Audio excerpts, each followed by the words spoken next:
ஒரு தாழ்த்தப்பட்ட சமுதாயத்தை சேர்ந்தவங்கிற ஒரே காரணத்துக்காக மட்டுமே என்னை வந்து வஞ்சிக்கிறாங்களா, நான் வந்து ஒரு உயர் பதவியில் இருக்கக்கூடாது நினைக்கிறாங்களா அப்படிங்கிறது மட்டும் தான் நான் கேட்குறேன். நான் பணம் கேட்டதுக்காகவோ இல்லை எனக்கு பணம் கொடுத்ததுக்காகவோ இல்லை இந்த ரெக்கார்டாவது என் ஃபோன்லேருந்தோ இல்லை அவருடைய ஃபோன் என்னை குற்றம் சாட்டுறாரு, அவருடைய ஃபோன்லேருந்தோ எந்த தகவலாவது எனக்கு பணம் கேட்டதுக்கான ஆதாரம் இல்லை எனக்கு பணம் நான் கேட்டங்கிறதுக்கான ஆதாரம் எந்த ஆதாரம் இருக்கு?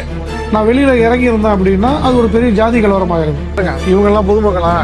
குடிபோதையில் சுற்றி இருக்கிறவங்க இவங்கெல்லாம் பொதுமக்களா? இவங்கெல்லாம் சுதந்திர கொடியை பறக்க வைக்கிறதுக்கு எந்த அளவுக்கு பாடுபட்டாங்க அப்படின்னு சொல்லுவாங்க இல்லையா, அது மாதிரி எங்கள் தளபதியினுடைய கொடியை பறக்க வைக்கிறதுக்கு இந்த காட்டுமன்னார் கோவில் பகுதியில் நான் எந்த அளவுக்கு பாடுபட்டேன், எந்த அளவுக்கு இது பண்ணங்கிறது இருக்கக்கூடிய எல்லா பொதுமக்களுக்கும் இருக்கக்கூடிய நிர்வாகிகளுக்கும் தெரியும். அந்த ஜாதி கலவரத்தால் இது பண்ணக்கூடாது. எங்கள் தளபதி எங்களை அந்த மாதிரியான ஒரு கண்டென்ட்டில் வளர்க்கல.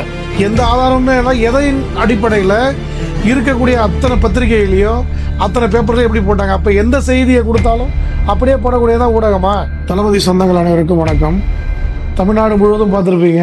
அதாவது 1 லட்சம் ரூபா விவசாயிகள் மண்ணடிக்கிறதுக்கு கேட்டாங்க அப்படின்னு சொல்லி குற்றச்சாட்டப்பட்ட பிளவுதான் நான் தான். அதாவது ஆக்சுவலி அங்கே நடந்தது என்ன அப்படிங்கிறது வந்து நான் ஏன் இது வரைக்கும் விளக்கம் கொடுக்கல அப்படின்னா, எங்கள் தலைமையிலேருந்து எந்த விதமான விளக்கமும் கேட்கல. இப்போ தலைமைக்கு நாங்கள் விளக்கம் கொடுத்துருக்கோம்.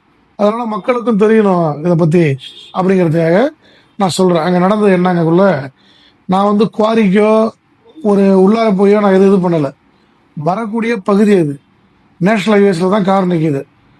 ஒரு 2 நாட்களுக்கு முன்னாடி ஆக்சிடென்ட் ஆகி இந்த மண் வந்து இதாகி சறுக்கல் போட்டு ஒருத்தர் அதே சம்பவ இடத்துல இறந்துருக்காரு. இன்னும் ஒருத்தவங்க ஹாஸ்பிட்டலில் இருக்காங்க. நாம் என்ன சொல்லி கேட்டோம் அப்படின்னா, லாரியில் மண் அடிக்கிறதுக்கு உங்களுக்கு யார் அனுமதி கொடுத்தாங்க அப்படின்னு கேட்டோம். நான் தான் அடிக்கிறேன், அதுக்கு என்ன செய்யுதுன்னு அந்த பகுதியை சேர்ந்த ஒருத்தர் சொல்கிறார். அதுக்கு நான் என்ன சொல்கிறேன், உங்களுக்கு அந்த அனுமதி யார் கொடுத்தாலும் தாசில்தாருக்கு தான் நான் ஃபோன் அடிக்கிறேன். தாசில்தாருக்கு ஃபோன் அடிச்சதுக்கான எல்லா எவிடன்ஸ் எல்லாமே இருக்குது நம்மக்கிட்ட. தாசில்தார் என்ன சொல்கிறாங்க, நான் யாருக்கும் அனுமதி கொடுக்கல, டிராக்டரில் அனுமதி கொடுக்கறது தான் அனுமதி கொடுத்தேன், லாரியில் வர்றதுக்கு அனுமதி கொடுக்கலன்னு சொல்லி சொல்கிறார். உடனே நிறுத்த சொல்கிறேன், அந்த பகுதியினுடைய டவுனுடைய ஆர்ஐயை வர சொல்கிறேன். இப்போ இந்த பேசிகிட்டு இருக்கக்குள்ள என்ன பண்ணுறாருன்னா, பக்கத்தில் வந்து ஒரு கோயில் திருவிழா நடக்குது. ஃபுல்லாக எல்லாரும் குடிபோதையில் இருந்தவங்க எல்லாம் என்ன பண்ணுறாங்க, தவறுதலாக நான் ஒரு தாழ்த்தப்பட்ட சமயத்தை சேர்ந்த பையங்கிறதுனால ஜாதியின் பெயரை உச்சரித்து என்ன பண்ணுறாங்க, ஃபுல்லாக சுற்றி இருந்து என்னை தாக்குறாங்க. நான் வெளியில் இறங்கி இருந்தேன் அப்படின்னா அது ஒரு பெரிய ஜாதி கலவரமாக இருக்கும். அந்த ஜாதி கலவரத்தால் இது பண்ணக்கூடாது. எங்கள் தளபதி எங்களை அந்த மாதிரியான ஒரு கண்டென்ட்டில் வளர்க்கல. நம்ம ஜாதியை காரணம் காட்டி நம்ம முன்னூறுங்கிறத நம்ம நினச்சிருந்தா இதை சொல்லியே இது பண்ணியிருக்கலாம். நான் வரவே இல்லை. நான் உங்களை கேட்டது, நீங்கள் லாரியில் ஏன் மண் அடிக்கிறீங்கன்னு கேட்டதுக்கு வெளியிலேருந்து ஒரு நண்பர் என்ன சொன்னார், 1 லட்சம் பணம் கேட்டதா வீடியோ எடுக்க. நீங்கள் என்னை பார்த்தீங்கன்னா நான் பயந்துட்டு உள்ள உட்காந்துக்கதான் இருக்குது, சிரிச்சுக்கிட்டே தான் நான் இருந்திருப்பேன். உங்களை நான் கேட்குறேன், நீங்கள் சொல்கிறீங்களான்னு தாசில்தாருக்கு தான் நான் ஃபோன் பண்ணுறேன். ஃபோனை தான் கையில் வச்சுருந்தேன் பார்த்தீங்க அப்படின்னா. திரும்ப வந்து பார்த்தீங்கன்னா கண்ணாடி உடைச்ச உடனே என்ன பண்ணிட்டாங்க, அவங்களே வந்து எல்லோரும் விளங்கிட்டாங்க. அதை சுற்றி இருக்கிற வீடியோ, சுற்றி இருக்கிற ஃபோட்டோஸு எல்லாமே இருக்குது. லாரியில் மண் அடிச்சதுக்கான எல்லா எவிடன்ஸும் இருக்குது. ஏஇ கையெழுத்து போட்டு கொடுத்த ட்ரிப் ஷீட் இருக்குது. தாசில்தாருக்கு நான் ஃபோன் பண்ணி சொன்ன தகவல் இருக்குது. ஒரு லாரியினுடைய மண் வந்து 30,000 ரூபாய்க்கு விற்கிறாங்க. நாம் அதெல்லாம் கேட்க போய் அவங்க என்ன பண்ணிட்டாங்க, வேறு மாதிரி கண்ணோட திருப்பிட்டாங்க. ஸ்டேஷனில் வந்து கம்ப்ளைண்ட் கொடுத்தோம். அங்கே வந்து எல்லாரும் எங்ககிட்ட வந்து மன்னிப்பு கேட்டு, நம்ம பக்கத்து ஊருக்கு எந்த இதுவும் நமக்கு வேண்டாம், கண்ணாடி உடைச்சதுக்கான இதை வந்து நான் உங்களுக்கு கொடுத்துட்றேன், மற்றபடி பார்த்தீங்க அப்படின்னா என்னை வந்து தயவு செஞ்சு நீங்கள் வாபஸ் வாங்கிக்கங்க. தாசில்தாரும் ஃபோன் பண்ணி என்ன சொன்னார்னா, வர 1ஆம் தேதியோட நான் இந்த ஊரை விட்டு மாற்றி போகிறேன், இப்போ நீங்கள் கம்ப்ளைண்ட் கொடுத்தீங்க அப்படின்னா என்னோடய வேலைக்கே பிரச்சனை ஆகிடும், லோக்கல் உள்ள ஆர்ஐ ஏஇ எல்லாருமே பிரச்சனை ஆகிடுவாங்க, அதனால தேவையில்லைன்னு சொல்லி சொன்னாங்க. நான் மனிதாபிமான அடிப்படையில் எங்கள் தளபதி வந்து யாரையும் பழி வாங்கன்னு சொன்னதில்லை. மற்றவங்களுக்காக தளபதியோட ஆட்சி மாசற்ற ஆட்சி, அந்த ஆட்சிக்கு எந்த விதமான கலங்கமும் ஏற்படக்கூடாதுன்னா நான் இன்ன வரைக்கும் வாயை திறக்காமல் இருக்கிறது காரணம் என்ன அப்படின்னா, நான் ஊடகத்துக்கு ஒன்று சொன்னேன்னா ஊடகம் வேற ஒன்று மாதிரி சொல்லும். இப்போ வந்து பார்த்தீங்கன்னா ஒரு வீடியோவில் என்ன சொல்கிறாங்கன்னா, என்ன தொடர்பு கொண்டதாகவும் நான் என்னுடைய செல்லு ஆஃபில் இருந்தாலும் சொல்கிறாங்க. கடந்த மாதம் ஒரு நாள் கூட என்னோட ஃபோன் சுவிட்ச் ஆஃபில் இருந்தால் தகவல் இருந்தால் சொல்லுங்கள். மீடியாவில் தவறான தகவலை பரப்பக்கூடாதுங்கிற ஒரே காரணத்தால் நான் மீடியாவை சந்திக்கவே இல்லை. இது வந்து என் தலைமை வந்து விளக்கம் கேட்டிருக்கு, தலைமைக்கு விளக்கம் நான் கொடுத்துருக்கேன். பொதுமக்கள் உங்களுக்கும் தெரியணும் அப்படிங்கிறதுக்காக நான் இது பண்ணுறேன். கடந்த 18 வருஷமாக நான் வந்து ரசிகர மன்றமா, மக்களை இயக்கமா, இந்த பகுதியில் நீங்கள் யாரை வேணாலும் கேட்கலாம், யாரை வேணாலும் இது பண்ணிக்கலாம்.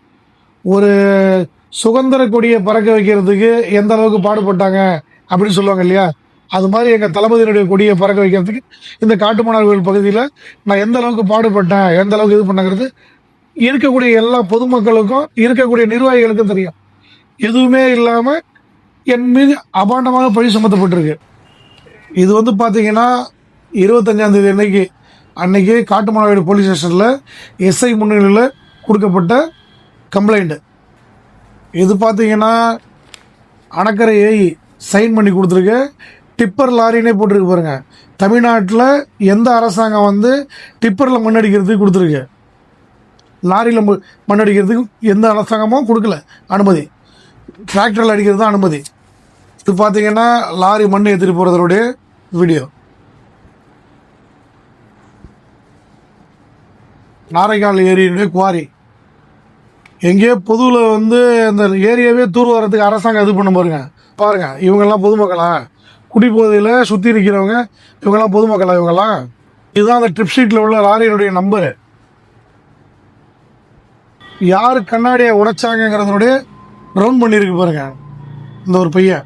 நான் எதுக்காக வந்து இவ்வளோ ஆதாரங்கள் இருந்தும் நான் ஏன் வந்து மீடியாவை சந்திக்கலை, மீடியாவுக்கு எது கொடுக்கலன்னா, ஒவ்வொரு முறையும் மீடியாவில் தவறான தகவல் போயிடுது.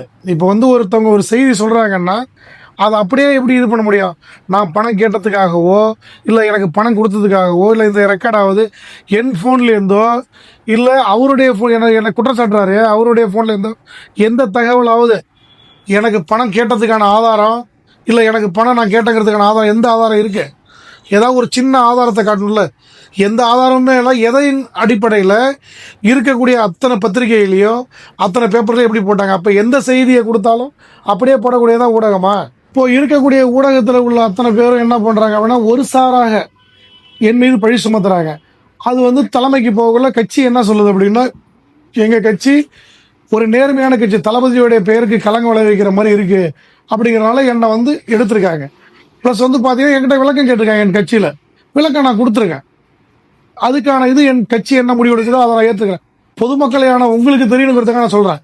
ஒரு தாழ்த்தப்பட்ட சமுதாயத்தை சேர்ந்தவங்கிற ஒரே காரணத்துக்காக மட்டுமே என்னை வந்து வஞ்சிக்கிறாங்களா, நான் வந்து ஒரு உயர் பதவியில் இருக்கக்கூடாதுன்னு நினைக்கிறாங்களா அப்படிங்கிறத மட்டும் தான் நான் கேட்குறேன். இத்தனை இந்த 15-18 வருஷமாக வந்து யாருமே இல்லையே, ஒருத்தவங்களுமே இல்லையே. இப்போ நாங்கள் வந்து அந்த எலெக்ஷனில் 43,150 ஓட்டு வாங்கியிருக்க இந்த பகுதியில் இன்றைக்கு வரக்கூடியவங்க ஒருவேளை என்னை வந்து இது பண்ணுறாங்களா? என் தலைமைக்கு நான் விளக்கம் கொடுத்துருக்கேன். என் தலைமை என்ன முடிவு எடுத்தாலும் அதை ஏற்றுக்கிறேன். என் தலைமைக்கும் தளபதிக்கும் நான் என்னைக்கு தலை வணங்குறேன். என் தலைவர் என்ன முடிவு எடுக்க அதை ஏற்றுக்கிறேன். ஆனால் ஒரு தவறான இதை ஏற்றுக்க நான் விரும்பலை. அதுக்கு தன்னிலை விளக்கம் கொடுக்கணுங்கிறதுக்காக தலைமைக்கு கொடுத்துட்டு பொதுமக்களான உங்களுக்கு கொடுக்கணுங்கிறதுக்காக நான் கொடுக்குறேன். நன்றி, வணக்கம்.